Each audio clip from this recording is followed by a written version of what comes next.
एक तरफ इजरायल और हमास का युद्ध चल रहा है, दूसरी तरफ पश्चिम एशिया में विश्व युद्ध की चिंगारी भड़क रही है। ईरान की मदद से इराक और सीरिया में अमेरिका के सैन्य ठिकानों पर लगातार हमले हो रहे हैं और अब अमेरिका ने भी जवाबी कार्रवाई की है।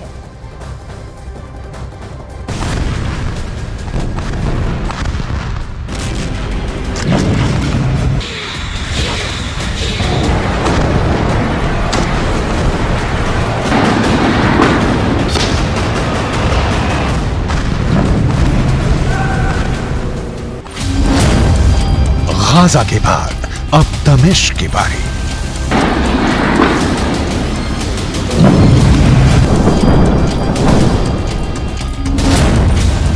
बेरूत भी हो जाएगा नक्शे से साफ।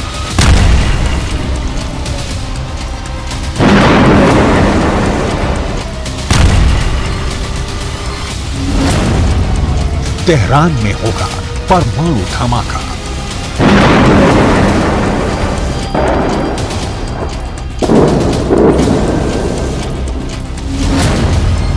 अमेरिका इजरायल की स्क्रिप्ट तैयार।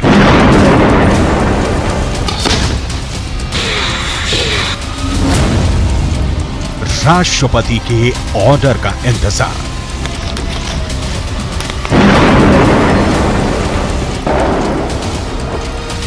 एक, दो, तीन, चार, 6 उंगलियों पर नहीं गिने जाएंगे आप। अमेरिका ने सीरिया पर बमबारी की है। अमेरिका के 2 फाइटर जेट यानी लड़ाकू विमानों ने सीरिया में मौजूद ईरान के एक सैन्य ठिकाने पर गोले गिराए हैं। धमाके की आवाज तेहरान में बैठे राष्ट्रपति इब्राहिम रईसी के कानों में गूंज रही है। कहा जा रहा है कि अमेरिका ने सीरिया में जहां बम गिराए हैं वो ईरान से जुड़ा हथियार भंडारण केंद्र है।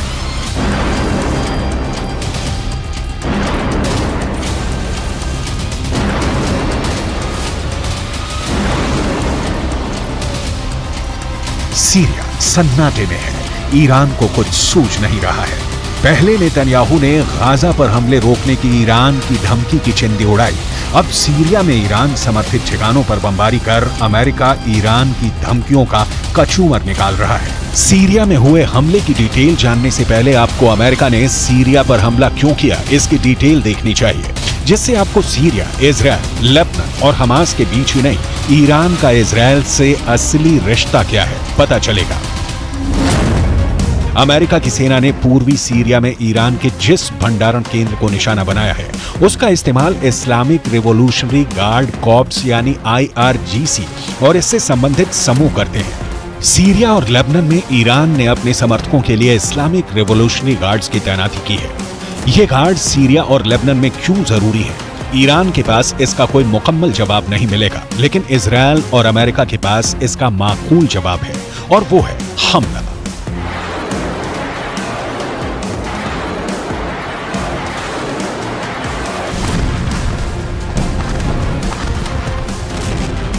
अमेरिका ने सीरिया में दूसरी बार बम बरसाए हैं। अमेरिका का दो टूक लहजे में कहना है कि सीरिया में ईरान के लड़ाके अमेरिकी कर्मियों को टारगेट कर रहे हैं। सीरिया और लेबनान में अमेरिकी सैन्य ठिकानों पर ईरान समर्थित लड़ाके लगातार हमला कर रहे हैं। अमेरिका का स्टैंड बेहद क्लियर है कि वो इजरायल युद्ध को दूसरे इलाकों में फैलने से रोकना चाहता है, लेकिन ईरान समर्थित लड़ाके भड़काने वाली कार्रवाई कर रहे हैं। 17 अक्टूबर से अब तक अमेरिका के सैन्य ठिकानों पर ईरान समर्थक लड़ाकों ने करीब 40 बार हमले किए हैं। जवाब में अमेरिका ने 27 अक्टूबर की सुबह सीरिया में ईरान समर्थित आतंकी समूहों पर आत्मरक्षात्मक सैन्य कार्रवाई की। अमेरिका ईरान को सबक सिखाने की उम्मीद में लाल सागर में एयरक्राफ्ट कैरियर आइजनहावर उतार रहा है। भूमध्य सागर में एयरक्राफ्ट कैरियर जेराल्ड फोर्ड उतार चुका है। अमेरिका के F-16 लड़ाकू विमान इजरायल की पहरेदारी कर रहे हैं। यह सब इसलिए है क्योंकि ईरान किसी भी वक्त इजरायल युद्ध में कूद सकता है। ईरान यह आजमाना भी चाहता है, कम से कम उसके एक्शन यही साबित कर रहे हैं, नहीं तो क्या वजह है कि ईरान इराक और सीरिया में मिलिशिया का इस्तेमाल कर रहा है। यमन में हूथी विद्रोही और लेबनान में हिजबुल्लाह के साथ मिलकर अमेरिका और इजराइल के खिलाफ ताकत बढ़ा रहा है।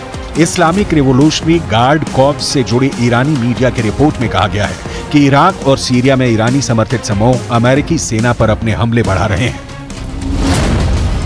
ईरान की सिंगल फ्रंट तलाश। ईरान सिंगल फ्रंट की तलाश कर रहा है। यही कारण है कि एक साथ अमेरिकी इजरायली सेना को निशाना बना रहा है। ईरान की भड़काने वाली कार्रवाइयों का अंजाम इस वक्त सीरिया भुगत रहा है। सिंगल फ्रंट की थ्योरी है कि इजरायल और अमेरिका के साथ एक निश्चित सीमा पर युद्ध। ईरान शायद यह फ्रंट सीरिया और लेबनान को बनाना चाहता है क्योंकि यहाँ अमेरिकी सैन्य अड्डे हैं। ईरान किस लेवल पर तैयारी कर चुका है इसका उदाहरण आपको भी देखना चाहिए। सीरिया में नहीं, ईरान लेबनान के हिजबुल्लाह को वो हथियार देता है कि वो इजरायल पर हमले कर सके। 2006 के युद्ध के बाद पहली बार है जब लेबनान से लॉन्च किए गए रॉकेट इजरायली क्षेत्र में सबसे ज्यादा अंदर तक पहुंच गए। हिजबुल्लाह ने कहा कि गाजा पर आक्रमण में शामिल अमेरिका और इजरायल पर हमले जारी रहेंगे। ये इजरायल को खुली धमकी है। इजरायल को जमीन पर घेरने के लिए सीरिया से लेबनान तक ईरान समर्थित ग्रुप एक हो रहे हैं। लेबनान के हिजबुल्लाह हमास को समर्थन दे रहे हैं। उनके बचाव के लिए इजरायल पर हमले कर रहे हैं। लेबनान पर इजरायल कहर बनकर टूटा है। दोनों मोर्चों पर, उत्तर में हमास के खिलाफ और दक्षिण में हिजबुल्लाह के खिलाफ, इजरायल भीषण युद्ध लड़ रहा है। भयंकर तबाही की तस्वीरें देखकर कोई भी आम आदमी कांप जाए। कोई मिनट ऐसा नहीं गुजरता जब लेबनान के आसमान पर इजरायल के रॉकेट या मिसाइल का शोर नहीं गूंजता। पहले गाजा की जलती गलियां और अब लेबनान पर प्राण लील लेने वाली मिसाइलें। इसकी डिटेल आगे। अभी सीरिया की ईरान समर्थन वाली खूनी कहानी जिसमें लेबनान के हिजबुल्लाह बिना निमंत्रण शामिल है।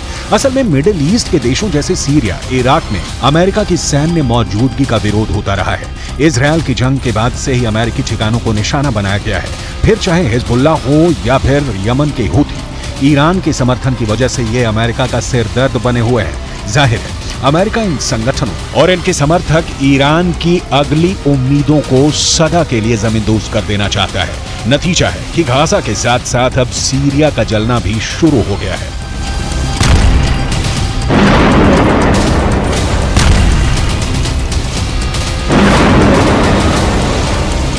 गाजा में मौजूद हमास का इजरायल पर अटैक हो या फिर यमन के हूथी विद्रोहियों का इजरायल पर मिसाइल से हमला या फिर तीसरे मोर्चे यानी लेबनान से हिजबुल्लाह की तरफ से रॉकेट की बारिश हो इजरायल पर, इन तीनों के पीछे ईरान खड़ा है और ईरान को पता है कि अगर इजरायल से लड़ना है तो अमेरिका से भी लड़ना होगा। इसीलिए वो बीच बीच में सीरिया और लेबनान के अमेरिकी सैन्य ठिकानों पर हमला कर अमेरिका को उकसा रहा है। लेकिन अमेरिका की तरफ से जो रिएक्शन आ रहा है वो ईरान के होश उड़ाने वाला है। यरूशलेम में अल अक्सा मस्जिद पर इजरायल के किए गए हमले ने लेबनान, गाजा पट्टी और सीरिया से रॉकेट हमले तेज कर दिए हैं। लिहाजा इजरायल ने भी सीरिया की राजधानी दमिश्क और अलेप्पो के हवाई अड्डों सहित ईरान से जुड़े स्थानों और बुनियादी ढांचों पर बम बरसाने शुरू कर दिए।